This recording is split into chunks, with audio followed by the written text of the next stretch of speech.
తాకట్టులో ఉన్న బంగారాన్ని విడిపించి ఆ రోజు ఆన్లైన్ రేటుకే మేము కొంటాం. Sharma gold company. Pavitra Jayaram and దాంతోపాటు చందు భార్య ఇంటర్వ్యూ కనుక మనం చూస్తే ప్రియచౌదరి గారు రాత్రులు 12కి స్టార్ట్ చేస్తే మార్నింగ్ 5 o'clock వరకు తన్నులు తింటూనే ఉండేదాన్ని నేను. అయినా నాకు ఒక ఆడపిల్ల ఉంది, ఏదో ఒక రోజు ఇంటికి వస్తాడు, మళ్ళీ నా దగ్గరకు వస్తాడని ఉన్నాను నేనని చెప్తుంది. కామాతురాణం నభయం నలజ్జ. కామంతో కళ్ళు నెత్తికెక్కిన వాడికి కామం అనే అంటాను. ప్రేమ అని ఎవడు మాట్లాడతాడు? చెప్పులతో కొట్టాలి ప్రేమ అన్న వాళ్ళ భార్య చెప్తుంది, పవిత్ర మాట్లాడేదంట, నా మొగుడు ఏం పీక్కుంటావో పీక్కో. భగవంతుడు పీకేశాడుగా. ఏం సాధించారు మీరిద్దరు జీవితంలో?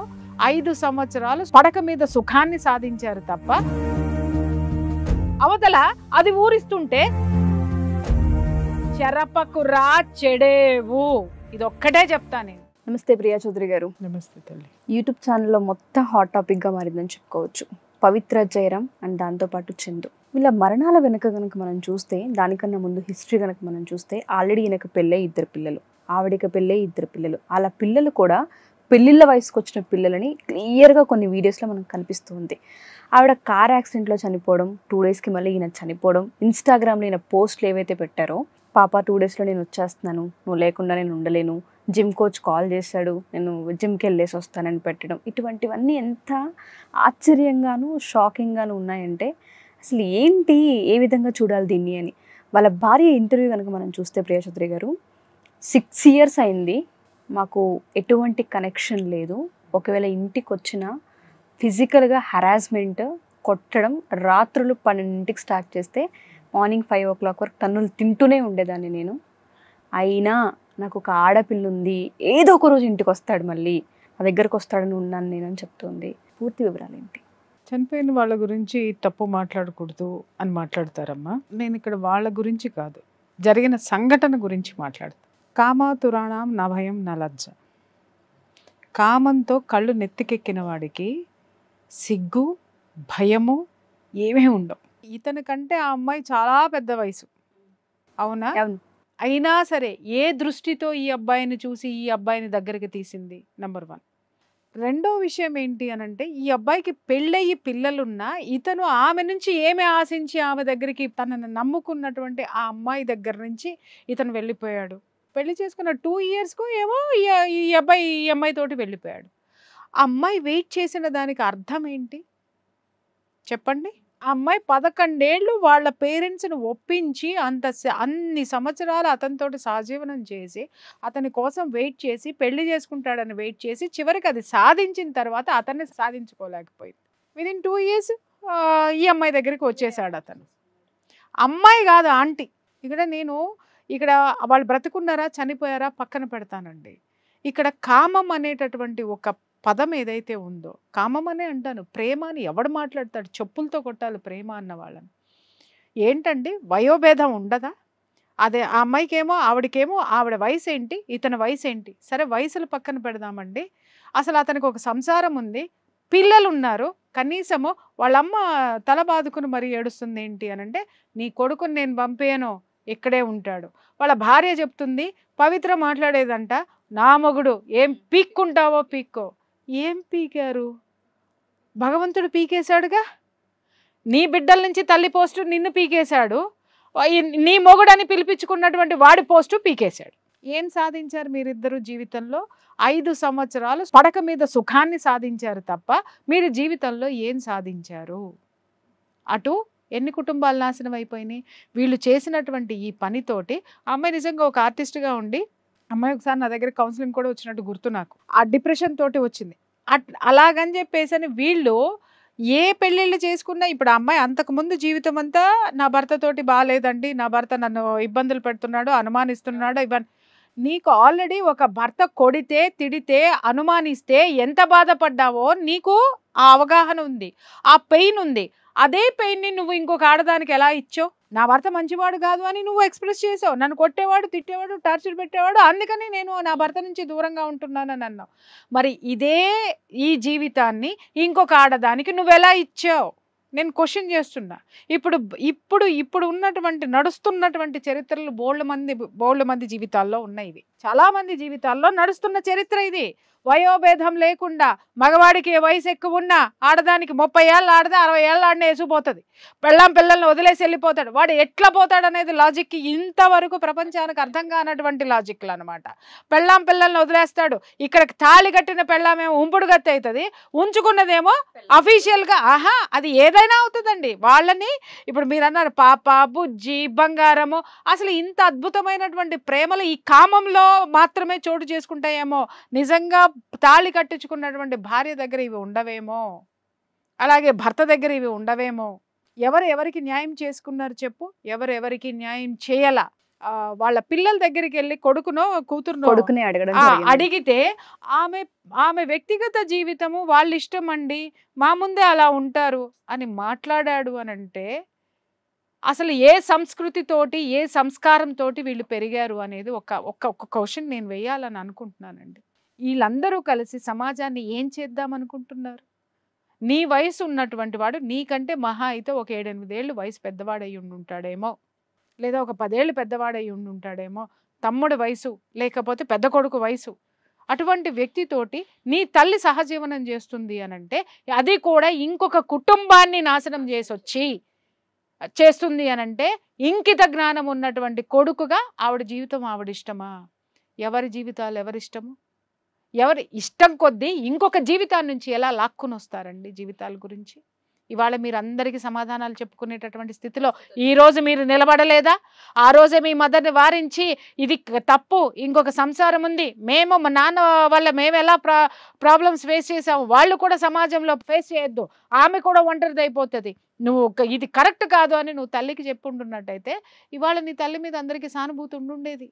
చనిపోయిన వాళ్ళు ఎవరైనా సరే, దుర్యోధనుడు చనిపోయినా సానుభూతి చూపిస్తాము, రావణాసురుడు చచ్చిపోయినా కూడా సానుభూతి చూపిస్తాం. చావు అనేది సానుభూతితో కూడుకున్నటువంటి వ్యవహారం. కానీ జరిగిన చరిత్ర మాత్రం ఎప్పుడు వెంటాడుతూ ఉంటుంది మనల్ని. అది మాత్రం మర్చిపోవద్దు. నేను చెప్తున్నాను, ఈరోజు లివ్ ఇన్ రిలేషన్షిప్ ముసుగులోనో లేకపోతే ఎలా అయిపోయింది అని అంటే మాట్లాడితే దరిద్రపు వాగుడు ఒకటి వాగుతారు. ఏంటంటే సుప్రీంకోర్టు మాకు అనుమతి ఇచ్చేసింది అని. ఒరే చెత్త వెదవల్లారా, చెత్త ఆడ మొహాల్లారా, సుప్రీంకోర్టు జడ్జిమెంట్ ఆ ఒక్క పదం పలికి ఉండదు. ఆ పదము లివ్ ఇన్ రిలేషన్లో ఎవరెవరు ఉండొచ్చు, ఎలాంటి పరిస్థితుల్లో ఉండొచ్చు, ఎలా ఉండొచ్చు అనేటటువంటిది కూడా ఓ 300 పేజీలు ఉంటుంది ఆ జడ్జిమెంటు. ఏ రోజన్నా ఎవడైనా చదివాడా? దాని గురించి ఎవరికైనా తెలుసా? ఇంకొకరికి హామ్ చేసి కలిసి ఉండమని ఏ సుప్రీంకోర్టు తీర్పు లేదు, ఏ న్యాయమూర్తులు తీర్పులు ఇవ్వలేదు, ఏ న్యాయస్థానాలు తీర్పులు ఇవ్వలేదు. ఇంకొకటి కాపురాన్ని బలి చేసి ఇంకొక ఆడదాన్ని తొక్కేసి ఆ మొగుడిని తెచ్చుకొని నువ్వు నిలబడని ఏ ఆడదానికి సుప్రీంకోర్టు తీర్పునివ్వలేదు. అలాగే నీ భార్యకు అన్యాయం చేసి నీ కడుపును పుట్టిన పిల్లలు గంజినీళ్ళు తాగుతున్నారు, ఏం తాగుతున్నారు అక్కడ పెట్టి పక్కన ఉన్నటువంటి నువ్వు ఉంచుకున్న దాన్ని బట్టి పిల్లలకేమో ఆ అమ్మ పరమాన్నాలు పెట్టు తినిపిస్తూ కూర్చోమని ఏ సుప్రీంకోర్టు తీర్పు చెప్పలేదు. ఈ మధ్య ఇదొకటి మాట్లాడుతున్నారు, ఏం పీక్కుంటారో పీక్కోండి, ఏం పీక్కుంటారో పీక్కోండి అని. నేను చెప్తున్నాను, ఆ ఉసురు గనక ఎక్కువైతే ప్రకృతి పీకేస్తుంది, ఏదో ఒక రోజు పీకేస్తుంది. నా కళ్ళతో నేను చూశానమ్మా.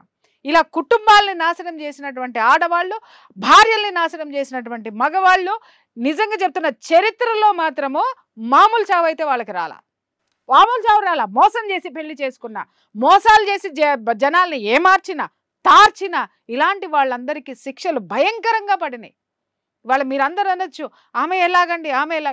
అరే ఆమె వల్ల ఇవాళ ఇంకొక కుటుంబం నాశనం అయ్యింది. అక్కడ ఆమె చనిపోయింది, సహజంగా ఏమన్నా చనిపోయిందా? ఆ చావును కూడా జీర్ణించుకోలేకపోతున్నాం మనం అసలు. చూడండి, వీడు బేబీ బేబీ బేబీ అనుకుంటూ శుభ్రంగా గాల్లో వీడు కలిసిపోయాడు. అంటే అది పిచ్చితనం అందామా, కామం పరాకాష్ఠకి చేరిందంటామా? ఇక్కడ నువ్వు భార్య బిడ్డలకి నువ్వు చెయ్యలేనటువంటి న్యాయము ఆమెకి ఎక్కడ అన్యాయం చేశానని ఆమెతో నువ్వు వెళ్ళిపోయినావు. కనీసం పిల్లల్ని చూడడానికి కూడా వచ్చేవాళ్ళు కాదు, మాట్లాడేవాళ్ళు కాదని చెప్తుంది భార్య. అంటే నేను అదే చెప్తున్నాను తల్లి, అక్కడ ఆమె ఏమి రింగ్ మాస్టర్ కింద ఆడించిందో మనకి తెలియదు కదా. ఫస్ట్ కనీసము నీ పిల్లలేమో, ఇక్కడ ఆ పిల్లలకి చెప్తున్నాను, మంచి మాట మాట్లాడావు నువ్వు. ఆ పిల్లలు ఉన్నారు కదా, ఎవరి జీవితం వాళ్ళ ఇష్టము, ఎవరిది వాళ్ళ ఇష్టము, మా కళ్ళ ముందే సంసారం చేసుకొనివ్వండి అని ఏదో మాట్లాడుతున్నారు. అది చూడడం జరిగింది. మీ అమ్మేమో మిమ్మల్ని పెట్టుకొని మీ కేరింగ్ తీసుకుంటూ మిమ్మల్ని పోషించుకుంటూ మీకు ఏ లోటు లేకుండా మీ అమ్మ మిమ్మల్ని చూస్తూ మీ దగ్గరే సంసారాలు చేసుకోవాలా ఇంకొకళ్ళని తెచ్చుకుని? కానీ మీరు మాత్రము, మీ అమ్మ మాత్రము ఇంకొకళ్ళ సంసారంలోకి వెళ్ళిపోయి ఆ సంసార బంధాలని తెంచేసేసి ఆ పిల్లల పసిపిల్ల, ఆ 7 సంవత్సరాల పసిపిల్ల ఆడపిల్ల ఆ ముఖం చూడకుండా, ఆ భార్య బిడ్డల్ని చూడకుండా వాడు మాత్రం ఊడబిక్కొని వచ్చేసి నీ ఇంట్లో కూర్చొని సంసారం చేయాలా మీ అమ్మతోటి? ఎక్కడి న్యాయం ఇది? వాళ్ళ జీవితం వాళ్ళ ఇష్టం అండి అనంటే నిన్ను వదిలేసి నీ తల్లి పోతే నువ్వు ఇదే మాట మాట్లాడేదానివా? మాట్లాడేవాడివా? ఛాన్సే లేదు. ఎవరికి చెప్తున్నారమ్మా వీళ్ళందరూ నీతులు శుద్ధులు? ఎవరి కోసం మాట్లాడుతున్నారు? ఏం ఇంటర్వ్యూలు చేస్తున్నారు? నాకు చెప్పండి. అసలు ఏమి ఇవ్వదలుచుకున్నారు వీళ్ళు ప్రపంచానికి? ఏ సందేశం ఇవ్వదలుచుకున్నారని మాట్లాడుతున్నాను నేను. అంటే మీ అమ్మ జీవితం మీ ఇష్టం, మీ జీవితాలు మీ ఇష్టమో, మిమ్మల్ని నమ్మినందుకు ఇంకొకళ్ళ జీవితం, మిమ్మల్ని అడ్డుకొని వచ్చినందుకు మీ చేష్టల కోసం ఇంకొకళ్ళ జీవితం నష్టం, కష్టం, నాశనం. ఇది ఎక్కడ న్యాయం అమ్మా? కుటుంబ సభ్యుల కన్నా ఇంగిత జ్ఞానం ఉండక్కర్లా? మాట్లాడేటప్పుడు ఏం మాట్లాడుతున్నారు? ఇవాళ ఆ పిల్ల ఎన్నిసార్లు ఏడ్చుండి ఉంటుంది ఇంట్లో తల్లి లేడని? ఆ తల్లి గుండెలు అవసిపోయేటట్టు ఆ భార్య ఎన్నాళ్ళు ఏడ్చుండి ఉంటుంది ఆ పక్క బట్టలకి అర్థమవుతాయమ్మా, ఆ ఇంటికి అర్థమవుతుందమ్మా, ఆ చుట్టూ ఉన్నటువంటి ఆ ప్రకృతికి అర్థమవుతుందమ్మా. కనీసం తల్లిదండ్రుల దగ్గర కూడా వెళ్ళలేనటువంటి పరిస్థితి, ఈమె ఎన్ని బాధలు పడుతుందో చెప్పుకోలేనటువంటి పరిస్థితి. ఎందుకంటే తల్లిదండ్రుల మనసు నొప్పించకూడదు ఒకటి. రెండోది ఏంటంటే వాళ్ళని ఒప్పించి ఈ అమ్మాయి పెళ్లి చేసుకుంది. వాళ్ళు వ్యతిరేకించినా కూడా, వద్దు అన్నా కూడా పెళ్లి చేసుకుంది. కాబట్టి భయంకరమైనటువంటి నరకం. లోపల దాచుకోను లేదు, బయటికి చెప్పుకునే వాళ్ళు లేరు, లోపల కుమిలి కుమిలి కుమిలి కుమిలి ఎంత దారుణమైన శిక్ష ఆ భార్య. తల్లికి చెప్పుకుందామన్నా తల్లి బతికలేదట, పెళ్ళైన తర్వాత చనిపోయింది. సో నేను ఎక్కడికి వెళ్ళలేని పరిస్థితి, ఇక్కడే ఉన్నాను నేను. చూడండి అంత ఆవేదన. అమ్మాయి ఊరికినే పోతుందా అండి? పోతుందా? 2 ఆడపిల్లలు, ఒకటి కట్టుకున్నది, 2 కన్నది. వాళ్ళని ఎన్ని రోజులు పస్తులు పడుకోబెట్టారు మీరు? ఎన్ని రోజులు వాళ్ళ ముఖం చూడకుండా ఉన్నారు? ఇంకొక దాష్టీకం ఏంటంటే రాత్రిపూట తాగి వచ్చి రాత్రి ఏంటమ్మా 12ంటికి మొదలు పెడితే తెల్లారుజామున 5 దాకా తనడమేనంట. నేను అల్లా కామా దురాణం నా భయం నా లజ్జ. అవతల అది ఊరిస్తుంటే ఇక్కడ దీన్ని అనుభవించేసావు కాబట్టి దీనికి శిక్ష. ఎవరు దీన్ని మనం ఎందుకు సమర్థించాలి చెప్పండి? ఏ విషయంలో సమర్థించాలి? చావు మీద సానుభూతి ఉంది, కానీ ఆ వెనక ఉన్నటువంటి చరిత్ర ఏదైతే ఉందో అది మనం దాస్తే దాగేటటువంటిది కాదు. సమర్థించుకోవాలి. ఎప్పుడు అంటే అది ఎదుటి వాడికి ఒకటే. నేను ఇక్కడ విషయం చెప్తున్నానమ్మా, మనం జీవితంలో తెలుసో తెలియకో, తెలిసి చేస్తామో తెలియక చేస్తాం, తప్పులు చేస్తాము. కానీ ఆ తప్పుల ద్వారా ఒక నష్టం జరిగినప్పుడు బేషరతుగా క్షమాపణ చెప్పటం అనేది ఉంటుంది. చూసావా? అది నువ్వు మనిషిగా జన్మనిచ్చినందుకు నీకు వచ్చేది. మేము బ్రతికితే చాలని ఈ కుటుంబం మొత్తం భావించింది. ఎవరెట్లా పోతే మాకెందుకని భావించింది. ఇవాళ ఎవరికి ఎవరు దక్కనటువంటి పరిస్థితి వచ్చింది. మీరు అనాథల్లాగా రోడ్డును పడ్డారు, ఆ తల్లి పిల్ల అనాథల్లాగా రోడ్డును పడ్డారు. ఇంకొక విషయం ఏంటంటే వీళ్ళ లివ్ ఇన్ రిలేషన్షిప్లో ఉన్నప్పుడు ఆ తల్లి పిల్లను వదిలేసి వచ్చిన తర్వాత వీళ్ళు చుట్టూ ఉన్న వాళ్ళు కూడా కనీసం ఒక్క మాట కూడా వీళ్ళకి చెప్పనటువంటి పరిస్థితి. ఈ అమ్మాయి నా దగ్గరకు వచ్చి కేవలం డిప్రెషన్తో ఉన్నానని వచ్చింది, కానీ ఈ రిలేషన్షిప్స్ అన్నీ నాకు తెలియదు. ఎందుకు డిప్రెషన్ ఉందంటే నా భర్త వల్ల నాకు ప్రాబ్లమ్స్ ఉన్నాయి మేడం అని. టేక్ డివోర్స్ అమ్మా. డిప్రెషన్లోకి ఎందుకు వెళ్తారు మీరు? నాకు 2 పిల్లలు ఉన్నారండి మేడం. నాకు ఇప్పుడు ఒక్కొక్కటి తర్వాత అమ్మాయి చూసిన తర్వాత నాకు ఇప్పుడు గుర్తొస్తుంది. అంటే నీ పిల్లలు ఉన్నారు, వాళ్ళ భవిష్యత్తు ఎట్లా అని చెప్పేసి అని నీ భర్త టార్చర్ పెడుతున్నాడని నువ్వు మరి ఇదే సీను నువ్వు ఇంకొక ఆడదానికి రిపీట్ చేసావు కదా. మరి అప్పుడు ఆమె ఉసిరు ఎక్కడికి పోవాలా? ఆమె బాధ ఎవరు తీసుకోవాలా? ఆమెకి ఎవరు సమాధానం చెప్పాలా? వాళ్ళ కుటుంబాన్ని ఆదుకునేటటువంటి వాళ్ళు ఎవరు? ఇంకా ఈ పిల్లలు పైకి వచ్చారు, కనీసం వయసు వచ్చిన మీకే మీ అమ్మతోడు అవసరమో? మిమ్మల్ని మీ అమ్మ పక్కన పెట్టుకుంది, మిమ్మల్ని పారేయమని ఎవరు చెప్పలా? ఇంకొకరిని తెచ్చి ఇంట్లో పెట్టుకున్నా కూడా ప్రపంచం కూడా మిమ్మల్ని పారేయమని మీ అమ్మకి చెప్పలా? వాణ్ణి పెట్టుకొనిచ్చింది, మిమ్మల్ని పెట్టుకొనిచ్చింది, మీరు పెట్టుకున్నదంతా దౌర్భాగ్యాన్ని చూస్తూ ఈ ప్రపంచం భరించింది, కానీ ప్రకృతి భరించలేదమ్మా. మనం తెలుసుకోవాల్సింది ఏంటంటే, మనం అనుకుంటాం ఉషా నా ఇష్టం, నా జీవితం, నేను బ్రతుకుతాను. ప్రతి ఒక్కళ్ళు మాట్లాడేటటువంటి మాట, నా లైఫ్ నా ఇష్టం, నువ్వెవడ్రా అడగడానికి? నిజంగా చెప్తున్నా, నేనేమీ కాను అడగడానికి. నాకు ఏ సంబంధము లేదు అడగడానికి, నాకే అర్హత లేదు అడగడానికి. కానీ ఒకళ్ళకి మాత్రం అర్హత ఉంది, అదే ప్రకృతి.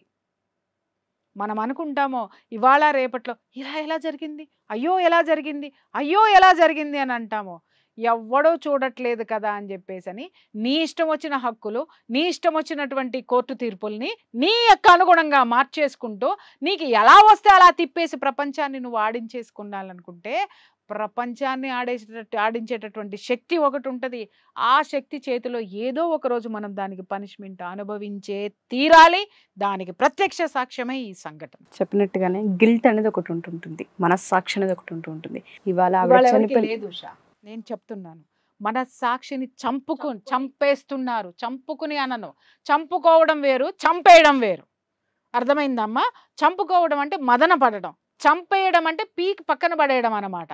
అక్కర్లేదు అది నాకు. మనస్సాక్షి అనేది అది ఉంటే నేను ఎలా బ్రతుకుతాను, నేను ఎలా బ్రతకాలి, నేను బ్రతకాలంటే దాన్ని చంపేయాలి అని ఫస్ట్ దాన్ని మర్డర్ చేసిన తర్వాత ఇవన్నీ చేస్తున్నారు. ఆ తర్వాత మనల్ని ఏం చెయ్యాలి అనేది మన పైన ఒకడు ఉన్నాడుగా, వాడు తేలుస్తాడు కదా లెక్కలు, వాడు రాస్తాడు కదా మన తలరాతలు, వాడు గీస్తాడు కదా గీతలు. ఆ బొమ్మలే ఈరోజు గోడ మీద బొమ్మలై కూర్చుంటున్నాయి. ఇలాంటివన్నీ చెరపకురా చెడేవు, ఇది ఒక్కటే చెప్తా నేను. ఇంకొకళ్ళ కాపురాల్లో దూరి మీ ఇష్టం వచ్చిన వేషాలన్నీ వేసి కాపురాల్ని కూల్చి మొగుళ్ళని వేరు చేసి ఈ విధంగా చేసేటటువంటి ప్రతి ఒక్క ఆడవాళ్ళు, కాపురాలను కూర్చేటటువంటి ఆడవాళ్ళకి నేను చెప్తున్నాను కదా, ఎవరికైనా ఇలాంటి దుర్గతి ప్రతి ఒక్కరికి పట్టాలని లేదు. కానీ ఇంతకంటే నీచమైనది, ఇంతకంటే ఘోరమైనవి, ఇలాంటి ఘోరమైనటువంటి వాటిల్నే మీరు కూడా ఫేస్ చేయాల్సి వస్తుంది. Thank you ma'am. సుమన్ టీవీలో మీ పర్సనల్ అండ్ బిజినెస్ ప్రమోషన్స్ కోసం కింది నెంబర్కి కాంటాక్ట్ చేయండి.